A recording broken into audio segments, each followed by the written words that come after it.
Hello my friends, welcome back. Angela here, and in today's video I want to show you how I painted this beautiful painting using only 2 ingredients and a palette knife. So let's go ahead and get started. I will let you watch until the end, and I will put a list of the items that I used at the end of this video, and also I will tell you what they are. I'll put a list of the items I used and the paints that I used and how I mixed them and all that good stuff. So keep watching, and you'll be surprised by the outcome of this beautiful painting. So and it's really surprising that you can only use 2 paints and come up with this awesome painting. So yeah, it's so beautiful. It looks like marbles. Anyway, I'll let you watch. I don't want to spoil it for you. I'll let you watch, and please leave a comment and let me know how you like it, and if you liked me to paint something like this again, or if you just want to see different techniques. Every week I bring you different special techniques that I have learned along the way. If you haven't subscribed yet, and if you like this video, if you like watching my videos, please go ahead and subscribe. Hit the notification bell so you don't miss out on any of my videos that I put out every week. Guys, I appreciate you being here, and enjoy the process of this beautiful acrylic painting technique, and I will see you towards the end with the information on the ingredients that I'm using.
guys, this is so beautiful. I love it.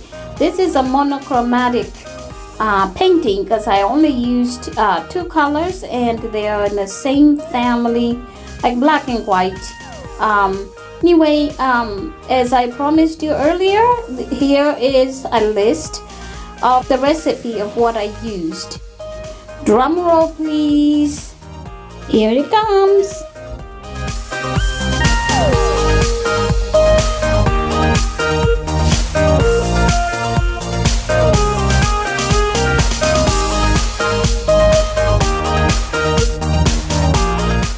Thanks for watching. God bless. Bye.